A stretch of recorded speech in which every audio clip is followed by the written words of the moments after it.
Welcome back, listeners, to That's a Good Card. Today, Ya will have the challenge of getting me to say, "That's a good card."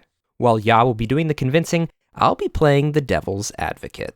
If you're interested in more Tag C content, check out our Patreon in the link down below. Also, now's a good time to remind you to hit that subscribe button if you're listening to us on YouTube, and please leave a comment below with your thoughts on today's topic, as well as suggestion for our next card. Huge shout out to Kai, Fervent Alchemist, and YouTube commenter mcolby7214 for inspiring and recommending today's card. We'll post links to Kai's most recent CEDH deck tech video in the description down below. All right, Ya, let's get started. Yeah, thanks again one more time to McColby and to Kai for kind of recommending this. McColby, 7214, you recommended this over 6 months ago, and we're now getting to it. I think now is the right time kind of for this card. And the card that we're bringing today is Surgical Extraction. Surgical Extraction is an instant for 1 black Phyrexian Pip. I'm actually not sure how to say that. Yep, Phyrexian mana, yep. Yeah, 1 black Phyrexian mana. A reminder again, Phyrexian mana can be paid with either a black Pip or 2 life. And it says, choose target card in a graveyard other than a basic land. Search its owner's graveyard, hand, and library for any number of cards with the same name as that card and exile them. Then that player shuffles. So this card, Kai, Fervent Alchemist, is playing in a Yoshimaru Reihan deck, and it is kind of a really hot include, in my opinion. Like, I remember McColby recommending this a long time ago, and when I saw it in that video, I was like, oh, that is really interesting. Like, this is not the first time. I actually even feel like you had it recommended to us at maybe a tournament, like, not too long ago. So this is definitely not, this is one that we've seen at least 2 or 3 times now recommended to us. And so I kind of wanted to bring it today because it's only being seen in 11 lists outside of the list that Kai put up on Moxfield.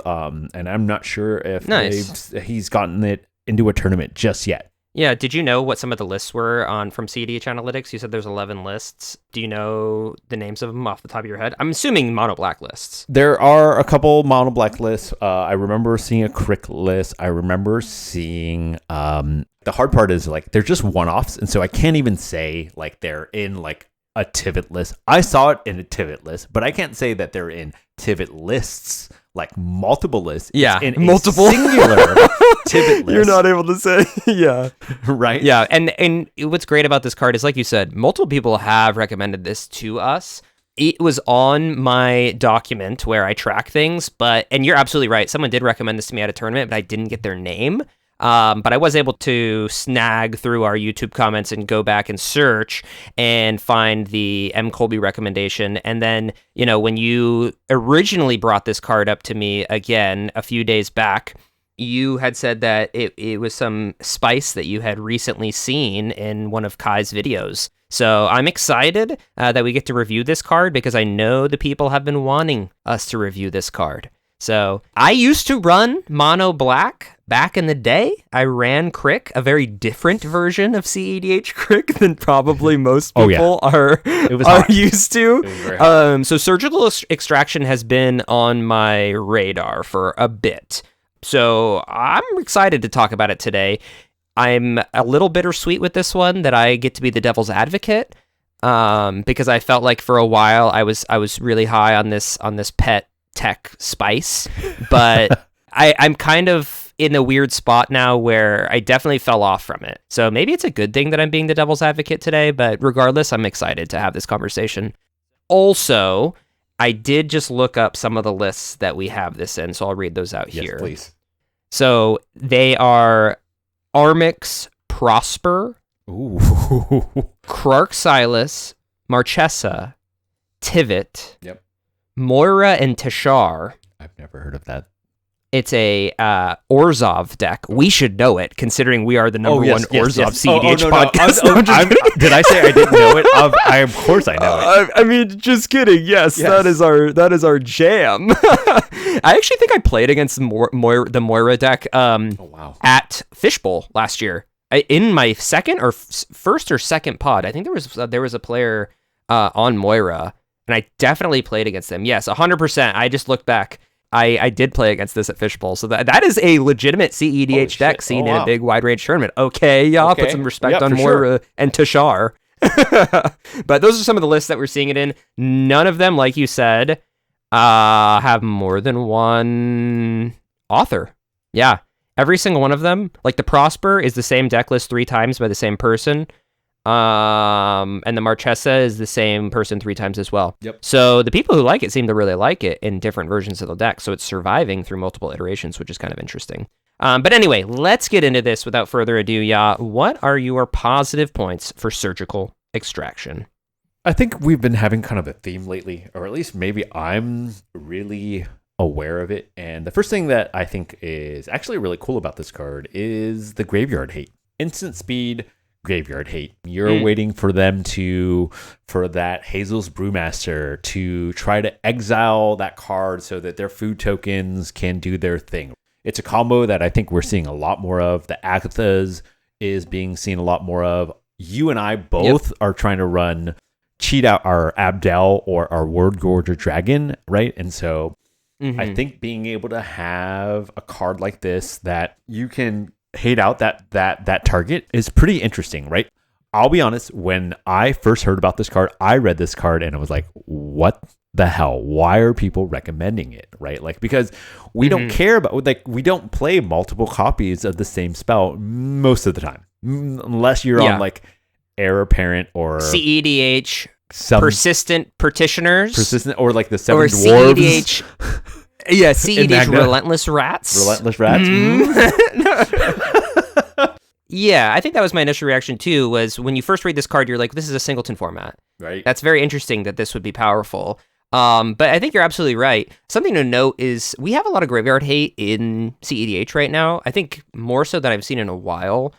And people might scoff at that, but I'm talking about Deathrite Shaman. I'm talking about Agatha Soul Cauldron being the 2 big ones that I see. And those 2, the difference between this card and those cards are that those ones are really telegraphed, right? Like, you know that there's an Agatha Soul Cauldron on the board. You know there's a Deathrite Shaman on the board. So you can be aware of the Graveyard Hate as it's looking you in the eyes. Yep. Whereas this card is hidden information. Yep. So it's a very different kind of Graveyard Hate. It's kind of similar to Endurance in that vein, and I've been seeing a lot more Endurance. I got Endurance in my tournament this last weekend. Yeah. Didn't see that coming. So it's in that similar vein where you have the ability to interact with one particular person and hate on their graveyard. So yeah, that's kind of just my initial thoughts in terms of the Graveyard Hate aspect. I think it's a good solid point. And like you said, we love a good surprise gotcha, right? And actually something I wrote down. I'm so glad that you kind of like reinforced that idea. Like, it's just, you're going to be able to tap out because, right, the second big pro for this card is it's super low cost. It's essentially a free cost, right? It's a mental misstep. Yeah. It's just 2 life, right? It's a free card, right? You can tap out safely, kind of like play this card out and know that you're going to still be able to kind of play it on somebody's end step, right? And that part is important because this card is really about the timing of when you want to play it. And in order to get that full surprise factor that you talked about, being tapped out and being able to still play this card is what gives kind of that extra oomph to it, right? To that surprise factor. Sure. Man, the more I think about it, the more I really do see parallels to this card and Endurance. They're basic, like they're really similar. Do you think that it's easier to cast Endurance than this card?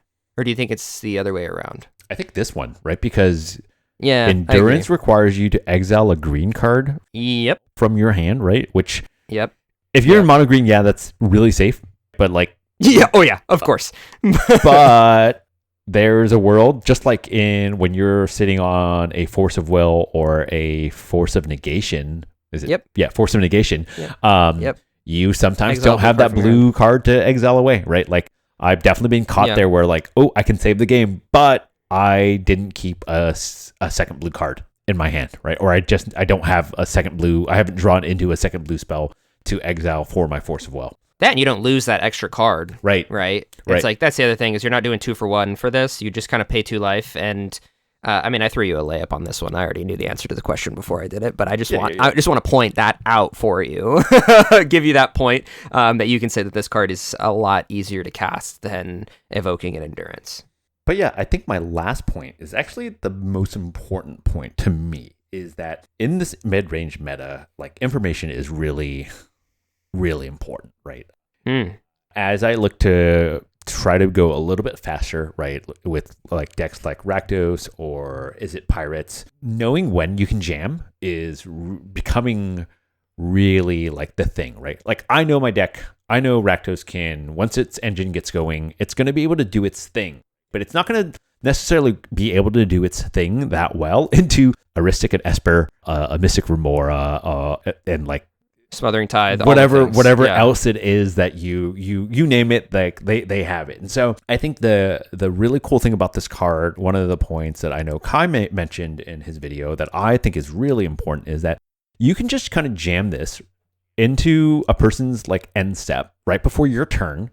And we'll go back real fast and read the text. It says, search its owner's graveyard, hand, and library for any number of cards with the same name as that card and exile them. So you're only going to really exile that one card out of the graveyard, like a land or whatever it may be. But as a part of doing the whole spell, right, as a part of the spell resolving, that's what I'm trying to say, you get to search their hand, right? You get to search their library. I think the most important thing is that you get to search and look at their hand and see what kind of cards this person, this Timna Krom, this Timna Thrasios, right, has been drawing. Like, oh, they have 5 counter spells.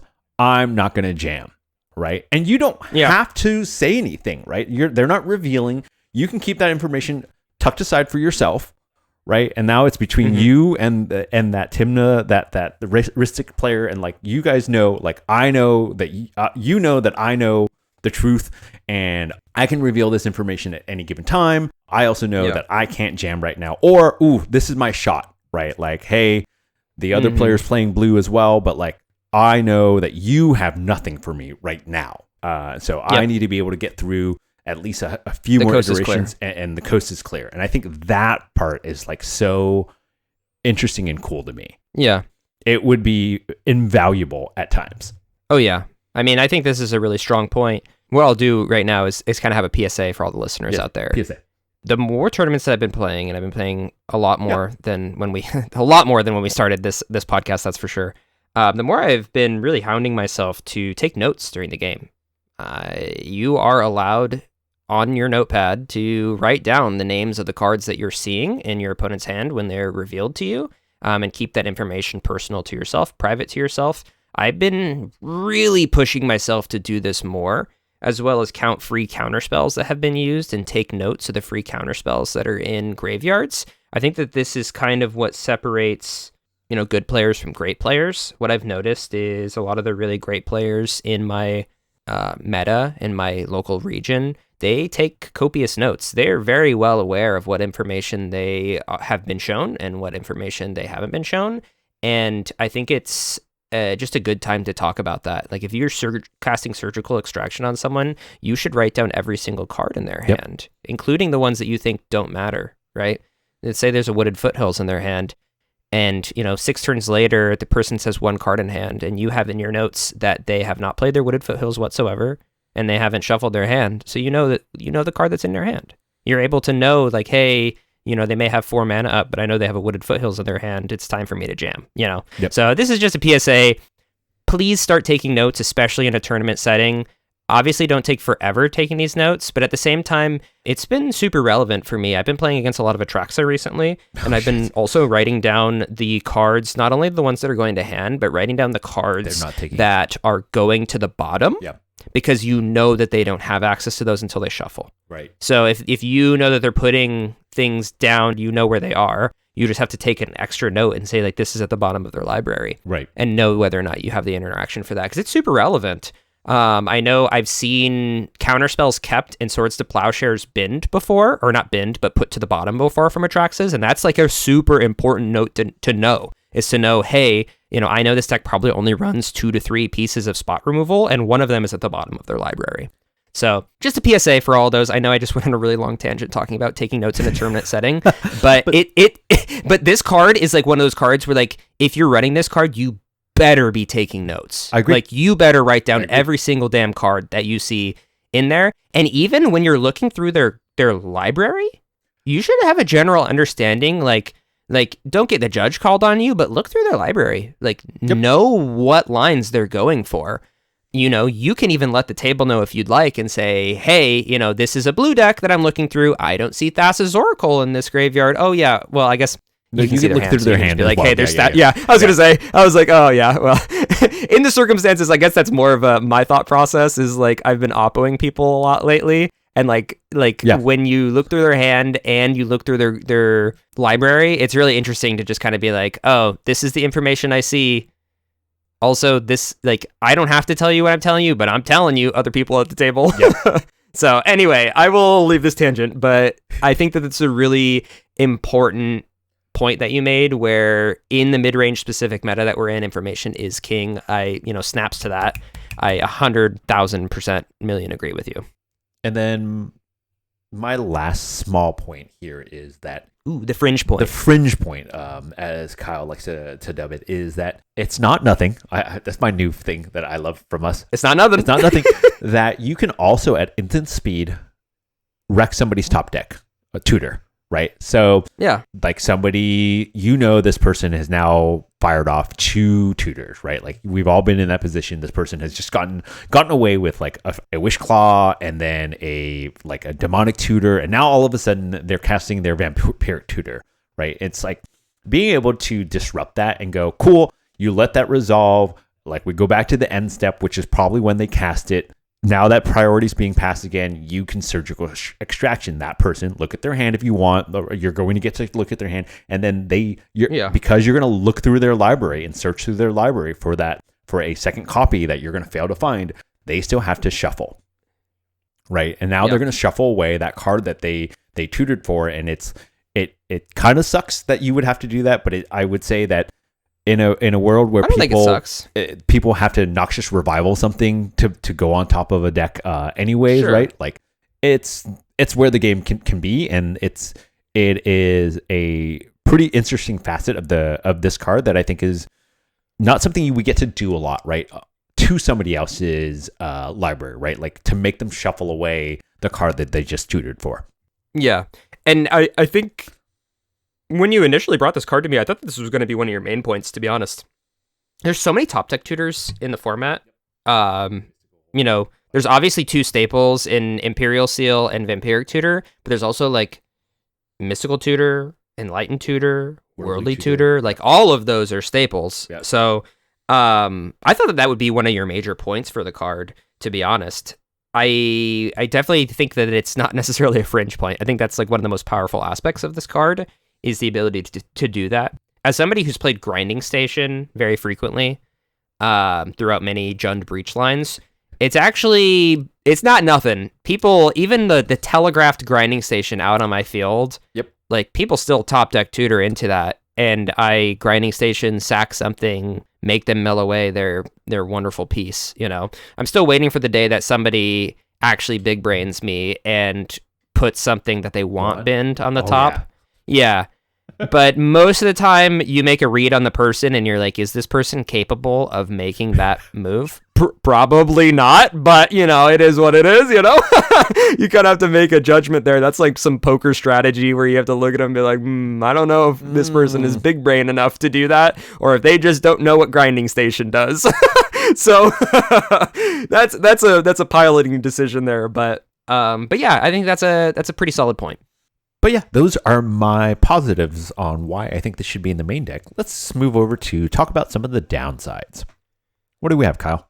Yeah, I think I'll get into my first downside, which I actually have written down as my second one. My first downside, because we were just talking about it, is kind of an anecdotal thing now that I think about it. But my downside is that top deck tutors are the most powerful when Rhystic Study or Mr. Kimura is out, and people are willing to cast useless spells and basically feed the person whatever they're top deck tutoring for at the time of a really important point of interaction. So this may seem like something that's like super anecdotal in a sense, but this is something that I see like a lot in tournament play. So because Rhystic and Mystic are so prevalent, it's a very common thing that people are putting wins on the board, and there's a Rhystic out, and people are like, okay, we need to start feeding this Rhystic study to find an answer to this, because if you don't have a counter to this, we lose the game, right? Yeah. So a lot of times that Rhystic player will have a Vampiric Tutor or a Mystical Tutor in hand, and they will like show the table. Like this just happened. This is super fresh in my mind. This just happened at a tournament. They show the table. I have this Vampiric Tutor. I have a Rhystic out.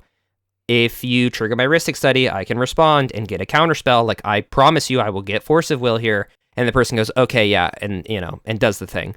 So in those scenarios, it kind of sucks when you have Surgical Extraction if you're the one going for it, because if you have Surgical Extraction, normally you're able to just disrupt that top deck tutor. But if they already have a Rhystic or a Mystic out, you really can't, because they cast their tutor. Yeah. And then you respond to it with Surgical Extraction, and now you're feeding it yourself. Yep. So they're just going to draw it before your Surgical Extraction resolves, which sucks. So you either have to now pay Surgical Extraction for 1 and 2 of your life, or you're screwed and your Surgical Extraction doesn't work at all because there's no freaking way you can pay 4 for the fish.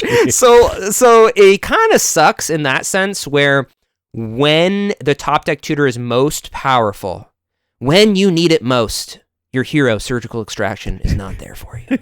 That's what I gotta say. Yeah, that's fair. Yeah, that's my first downside. Is that a little too anecdotal, or do you think that that's like something that actually happens? I mean, I think that like that's the whole point of that's this meta, right? Like I don't think it's anecdotal. Yeah. I think that is a thing that happens here all the time now, where it's like the problems are the Rhystic studies and the mystical tutors, right? It's so much that like we're getting recommended cards like Whoa, okay. Whoa. We're already 23 minutes in. This is for the hardcore listeners. You're giving the secret spice out before we've even recorded episodes on these cards. We'll cut it. Oh my gosh. We'll cut it. I'm just gonna do a bleep. Yeah. Oh, that'd be so funny. I could just do a bleep. Yeah. Oh, that's man. funny. That's funny.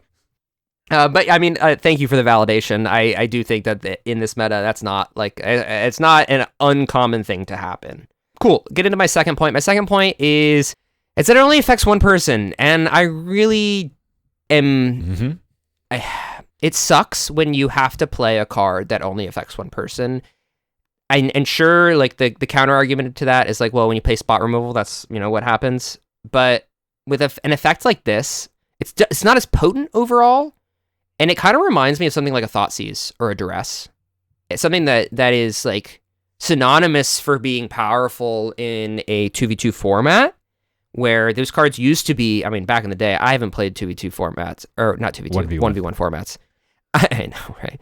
2 people format, aka 1v1. In 1v1 formats, I haven't played them very long, besides Dan, but shout out Dan.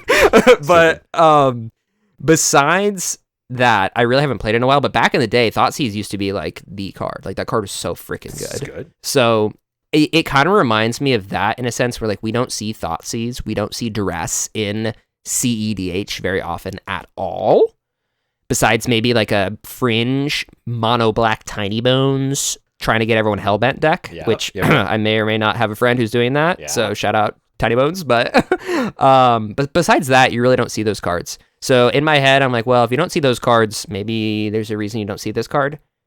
But at the same time, like I was just making it akin to Endurance earlier during your positives. So maybe it's similar to that. So I think it's somewhere in between, where, in between in terms of value, between an Endurance and between like a Thoughtseize. So, and I mean, I might get roasted because people are like, Thoughtseize does something very different than this card. Yes, it does, obviously. Yes. But my point is that it affects one person, and there's going to be, like, you're going to absolutely screw over one person, and then that person may pass, and then there's 2 other opponents that you have to be able to deal with. So, yes, if you're putting one singular person down, like, that's difficult, but at the same time, you might be breaking the parity and making it so another person has a chance to win. But this is definitely one of my weaker points, but what do you think about that? Up until maybe a couple weeks ago, I would have probably agreed with you a lot more. And I definitely still see and hear what you're saying, but I'm considering this card so hard, and I'm like kind of high on this card because my Rakdos Zamasu deck kind of plays these types of cards, right? Like, we can't play what's just as strong. I think there was a video where somebody mentioned, what's just as strong as like a Grand Abolisher is being able to strip everybody's hand, right, with a Mind Slicer, right? At a tournament recently, I was able to save the game, right, with a Rakdos the Muscle deck, right, which we ended up in a draw because I was able to bait out interaction, trying to get rid of a Grand Abolisher after somebody had Necroed for 20 or 30, something like that, something crazy. Yeah. And they had to sculpt a perfect 7. So I was able to bait out interaction, and then they just didn't see a hard cast Grief. Again, this only affects one person, and it really feels bad in the moment, but like when you're in that position of either losing for sure to this person if they get to untap, or maybe losing to the other two opponents, right? And like that's where I think talking to the table, right? Like we've said, hey, I do have an answer here, but I need to know that like I'm not going to just open up the game for you here, right? Like can you help protect this as well? I'm in Rakdos. There's not much I'm going to be able to do except for hardcast a Grief or whatever it may be, right? Or use this surgical extraction to look at their hand, right? And now we can talk about what we need to get rid of. This effect, I didn't realize I liked playing like a duress effect, but I kind of like it. It's like, whoa. It only affects one person, yes, but at the same time, hopefully you're targeting the one person that you know for sure is going off, or like we all agree this is arch enemy. Or they just have the most cards, and you're just like, okay, well, it's scary when you look over at somebody who has a bunch of cards. I know you have the most 19, cards. Like, I'm going to look at you. Whatever it is. Yeah, and see what you have. Okay, that's fair. And I will point out, I kind of want to backtrack a little bit, because I talked about removal really only affecting one person. I realized that, like, removal in CEDH is very different. Where removal in CEDH, the reason why it's so popular is because you're using it to get rid of a hate bear most of the time that's stopping you directly from winning the game. Yeah. So like you use your removal on your turn when there's an opposition agent that's stopping you from casting your demonic tutor. Right. Like you don't really care that it's only affecting one person. It's not the fact that you're killing somebody's creature to deny them of their creature. It's more of you're using the removal to kill somebody's thing so that you can progress your own board state. Right. And when you're progressing yourself forward, then it doesn't really matter. You're not breaking parity if you're the one moving forward in the scenario. Like you are breaking parity, I guess, but you are putting yourself at the top. So I think that's why removal is so powerful compared to a card like a Thoughtseize or a Duress, is because like you're getting rid of something on your terms is different than just getting rid of something. I guess. I get it. Cool. My third downside is that getting information is great, but there could be a scenario where, like, if you don't know your opponent's deck or your opponent's lines, like, what are you going to do with that information? So if you're new to CEDH specifically, and you have to surgical extraction because you're like, holy shit, they're playing, I have to get rid of this Underworld Breach, and they're playing some fringe thing, and you have no idea what they're trying to do, then you could be in a real pickle with this card. If you're sitting there just like, I don't even know what's going on in this person's hand. You look at their hand, they're like, sure, they hand you your hand, and it's just like 6 cards that you've never seen before in your life. They're outside the color pies that you normally play. Like, this is just a nightmare scenario for somebody who has less experience in Magic or less experience in CEDH in general. Yeah. Because after a while, too, like, you can't just sit there and, like, talk about every single card, especially, like, when it starts coming down to a wire. Like, at a certain point, you have to, like, move forward, progress. Like, okay, you got to stop looking at, like, reading every single, like if somebody sat there and took somebody's hand and, like, read every single card, like, really thoroughly and took, like, 5 minutes during the search. Okay, after a certain point in a tournament, I'd be like, okay, you gotta go. Like, judge, can you watch for time, please? Like, this is ridiculous. Like, at a certain point, especially once the timer gets down to, like, 15, so less than 15 minutes left in the round, like, that stuff kind of matters. Oh, no. So that's my third downside, is it's just like, it's like kind of a fringy downside in a sense, but if you don't know your opponent's deck, this gets really difficult because you'll look at it and you'll be like, I'm even more confused than when I started. I don't know what's going. I didn't know what's going on, and I still don't know what's going on. In that case, if that's the case, that's probably not the right person that you like. Maybe save this if you're new. Maybe save this for like the Tim Necrom's, the Yuriko deck, like the deck that you kind of know, like things that they're you probably know. drawing Yeah, more but you cards never know. anyways. Like sometimes. My point is But like you're right. sometimes fringe decks run like win cons that are still like Oh no, for sure. that you know. Yeah. You know what I mean? So like if somebody's like trying to Agatha as a walking ballista or something like that, You or know. they're like you know, like if somebody's casting Animate Dead on a World Gorger Dragon, like you know, like hey, you should probably surgical extraction that thing. Like it's not rocket science. But then when you look through your hand, you're like, huh? I mean, first it's playing World Gorger Dragon. They're probably on some crazy spice. Yes. So it's probably me. Yes. So and you know what? No clue. There was. There was a situation the other day in a tournament I played where I handed my hand to somebody else to try to be like, I have nothing. And there actually was a line in my hand that I knew about with this, they didn't but know. it wasn't clear. And in my head, I was like, at first I hesitated to show them my hand. And then I was like, actually, the likelihood that this person knows what my line is with this is so low, they're probably going to look at this and be like, yeah, it's nothing. You know, they're not going to see like a Thassa's Tainted Pack. Like, they're not going to see like an Underworld Breach, like any scare cards. Right. So I just handed them my hand. They looked at it and they were like, okay. And then they did what I thought they would do. And I was trying to politic them to do. And I was like, wow, okay, sick. So at a certain point, like it's not nothing. I'll use that. It's not nothing. Oh. And my last fringe point is actually something that I thought about just recently. We were having this conversation, which is, I think this card is really great against somebody that you know is a really good pilot. The reason why is like, and maybe this is just a personal thing, and maybe I'm speaking to the masses here, and this happens a lot, but there's a certain few players that I play against frequently that I have the utmost respect for. I think that they are incredible pilots. They're incredible players. Like they're the type of people at the LGS where you're like, they always have it. Yep. Right. Yeah. Like somehow they always have it. They're responsible. And in my head, whenever I play against these people, I always think to myself that they always have it. And like, I need to be careful and I need to be, play better. When you surgical extraction them and you get to see, their hand, you're kind of in this place that you are like, and I'm taking this anecdotally from like opposition agenting these people, right? It's the same thing. It's basically the same effect where you get to see what they're working with.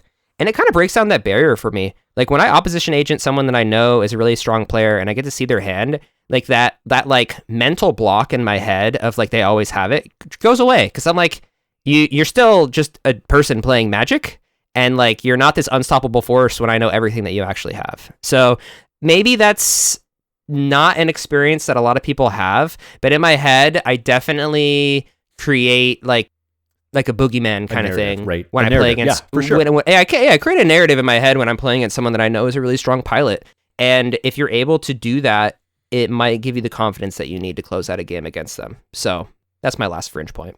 It's kind of like an anime point. Yeah, like, it was. Yeah, Really you can. Yeah, like you can inspire yourself. Yeah, you can do it, Kyle. That's what I say in my head as I look through their hand. By there's using just like a surgical shitty extraction. anime. Yeah, there's just a shitty anime dub that's just like, ha, you got this. All right, yeah, let's get into it. What point of mind do you think is the biggest downside for this card? I do think that it only affecting one person in terms of like what a card is capable of doing, right, in your hand and what it can have the most impact. While this card can have impact, The ceiling. right? It only kind of hitting one person in a 4-person format does feel a little bit lacking, right? It does feel like you're putting yourself in a pickle by going, oof, I'm going to know everything I need to know about this one person, but like these other 2 players, now they're a huge mystery. And I think that having been in that position, like that's a pretty strong point. Cool.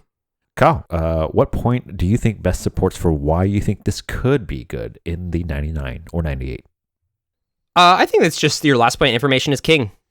As I was inspiring myself earlier with my anime voice, I realized that like the ability to know what's in your opponent's hands is super valuable, especially sometimes when it's railroaded for you who the target is for this. Right. If you are playing a turbo deck, I mean, this card is in black, so the likelihood that you're playing this in a little quicker of a deck because there's so many rituals in black and so many tutors in black is kind of high. So So if you are looking for your window with this card, Yeah. and you're at a table with an Obnixilis, let's say Obnixilis, let's say a Blue Farm player, and then let's say a Corvold player, where, you immediately know that Corvold and Obnixilis ain't doing shit to stop you. So you are like, okay, I'm definitely going to point this at the Blue Farm player with 10 cards in hand, because they're probably the one most likely to stop me. And then you look at their hand, and it's lands, lands, and it's jam, jam, jam after that. Right. So, or you see 3-4 counter spells, and you go, okay, I'm going to slow down, figure out a way to get a ground abolisher on my board, and then try again later. Like when you shake the magic 8-ball and it says try again later, that's what happens when you look at their hand and there's a shitload of counter spells. Oh, that's spicy. Yeah, exactly. All right, cool. All right, Kyle, it's time. Have we gotten you to change your mind about this card? Have you been convinced? Is Surgical Extraction a good card? Yeah. Guess what? What's that? I'm giving you a taste of your own medicine here. Maybe, huh? Yeah. I'm going to give it a tepid yes. Yeah. A very tepid yes. Before we had this conversation, and this is the reason I love our podcast. Before we had this conversation, I thought for sure I was going to be like, no, this card's bad. Like, Yaw finally gave me something that was super fringe.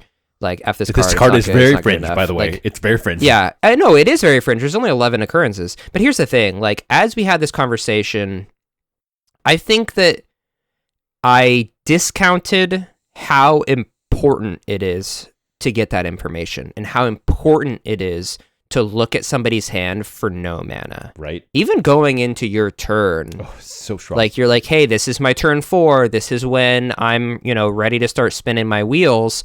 This might be my window. You know what? Before we start anything, at the end of this person's turn, so I don't get that Mind Break Trap Storm count up, which is something I thought about. I was like, I definitely wouldn't do this like at the start, like in my upkeep or something like that. I wouldn't do that.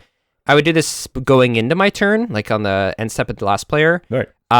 Solely for that reason, just to keep the MBT count low. I think it's a really good way of having a good idea of, okay, how do I navigate my like quote unquote game winning turn that I'm going to take? Mm-hmm. So I really like that. I like that this is almost protection. Dare I say that this is a protection piece in a sense? It's a proactively, because if it's proactively giving you information to know, like, like you said, information is king. Information is kind of like is getting information protection. It kind of is. It's like pseudo-protection. Yeah. Okay. Like, yeah. Like you said, no. Oh my gosh, this person has so many counter spells. That's protection. Like, don't jam. Cool. Yeah. Wait. Yeah, that's true.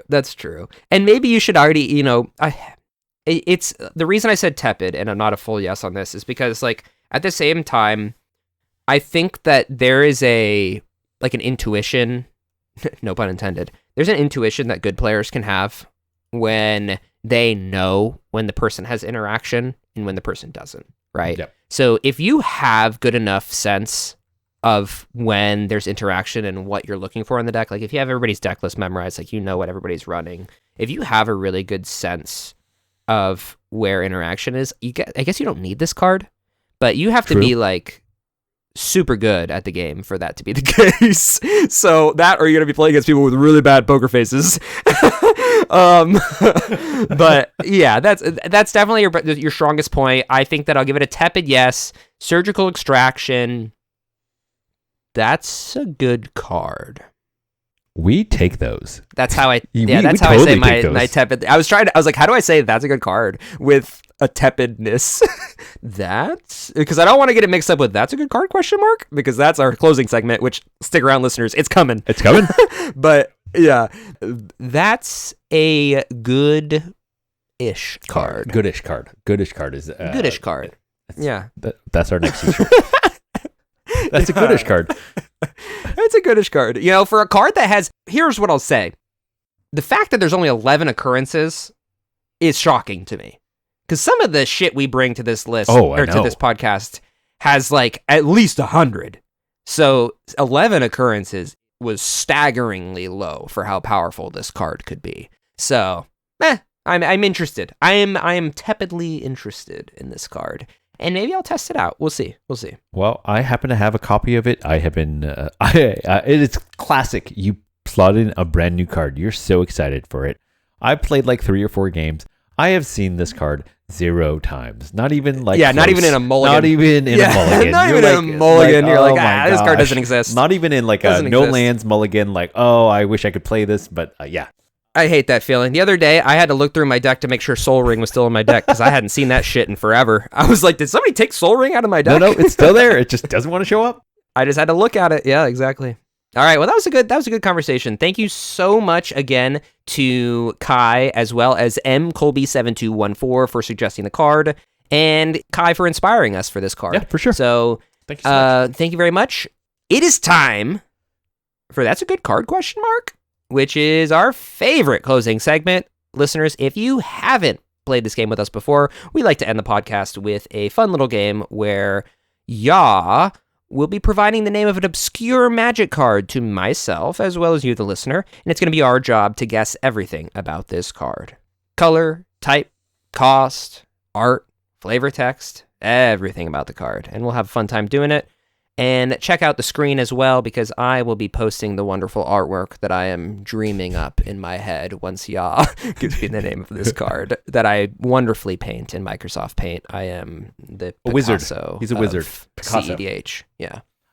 All right. Are you ready? All right. What's the card for this week? This card is Lost in Thought. Lost in Thought. Okay. Listeners, pause the video while you think about this one. Also, post in the comments your guess in the YouTube comments. Please. Shout out Tarzantium and a couple of others who have been posting in our YouTube comments their guesses. So shout out to you. Okay, my Lost in Thought. My initial thought was that this was, no pun intended, was that this was either a green or a blue card. So I'm kind of getting like, a while back we did a card, I forget what it's from Kamigawa, the OG. So I'm thinking it's like, it might be a blue card. I'm going to go a blue card. Okay. It's an enchantment. Oh, man, blue enchantment. Let's say it is 3 mana, 1 and 2 blue pips. 1 and 2, okay. 1 and 2 blue pips, so 3 mana total. The enchantment, the artwork is going to be, I'm thinking, like, imagine a very old man looking like Merlin the Wizard, super old, long beard, like sitting in like a chair, and it just looks like he is like enveloped in this chair. Like the chair is almost like taking over him because he's been sitting in the chair for so dang long, and he's just like think cloud bubble over his head. That's my, like, he's been sitting in this chair pondering forever. Ooh, maybe he's got an orb in front of him. He might be pondering his orb. Okay. He's got an orb in his lap in his chair, and he's just looking up at this at the ceiling. This old man, long beard, lost in thought. And it's gonna say, whenever a player would draw a card, instead that player scries 1, then draws a card. Whoa. Sounds and the flavor text is gonna read thinking emoji. Wow. Quote, wow. Merlin. I don't know what the flavor text is. Yeah, it's just gonna be Merlin. Thinking emoji. Quote, Merlin. All right, that's my guess. I don't know. How close was I? You are actually pretty darn close. All right, so Lost in Thought is an enchant creature, right? Aura. Oh, it's an aura. It Damn is it. 1 generic pip and 1 blue pip. 2 CMC altogether. Okay. It says, enchanted creature can't attack or block, and its activated abilities can't be played. Its controller may remove 3 cards in his or her graveyard from the game to ignore this ability until end of turn. So it's basically like almost like a dress down with a way to turn it off. Yeah, it's like a shitty Darksteel mutation. Yep. It's like a really shitty Darksteel mutation. Damn. This one came to us from it has 1 single printing from Judgment. And the art, I'm sending this over to Kyle right now. And so he'll be putting on your screens. Let's take a look at this. I actually really think the art is kind of cool, to be honest with you. Oh. I like your art better, Ooh. but this is still pretty cool. This art gives big time early 90s fantasy movie Yes, vibes. very much so. Yes. Yeah, Yeah. I like that. That's interesting. I'm really distracted by this. For the listeners, it's like half of the art is literally just like a dude's face, Yep. with like his eye, And then his thoughts. and then the other half is like, oh, wait, is that him? I think those are his thoughts. Oh, Yeah, that's those are his him, thoughts. like 3 times. Yeah, it's his Oh thoughts. yeah, He's so lost it's like in his it's thoughts. like it's like him with a sword, and then him with a woman that he's like holding that looks like very romantically, Yeah. and then like him in wartime Yeah. holding like a banner Banner, spear. going to Yeah, war. like I something like guess. that. Yeah. Interesting. Wow. I couldn't tell. And that no that flavor was text. him No 3 flavor times. text on this one. At least on this Yeah. printing. And there's only the one printing from Judgment. Yeah, it's beautiful. Oh, gosh, I love the blue border I do Judgment, too. like the old blue It's so borders. good. They look so pretty. Do you know what this card so costs pretty. for bonus points? Well, it's from Judgment. It's probably like 88 cents. 9 cents. Damn it. Okay. Well, I tried. All right. Well, that's the end of our "That's a good card?" segment. I hope you played along with us and had fun doing it. Thank you so much for listening to today's episode on surgical extraction. And once again, shout out to mcolby7214 for suggesting this card in the YouTube comments about 6 months ago. Thank you for our patience as we got to this. And thank you again to Kai, Fervent Alchemist, for inspiring us to finally do a podcast on this card. That's a good I'll one. post a link to Kai's video down below. And please direct your attention to the description as well to find our link tree, where you'll find links to our Discord as well as our Patreon. Please join us on Discord. We have a ton of new people who have joined the Discord recently and are just chatting about everything CEDH in there, as well as finding some games at night too. So please hop in the Discord if you're interested in saying hi. All right, thank you all for listening, and hope to see you next Monday. Bye. Bye-bye.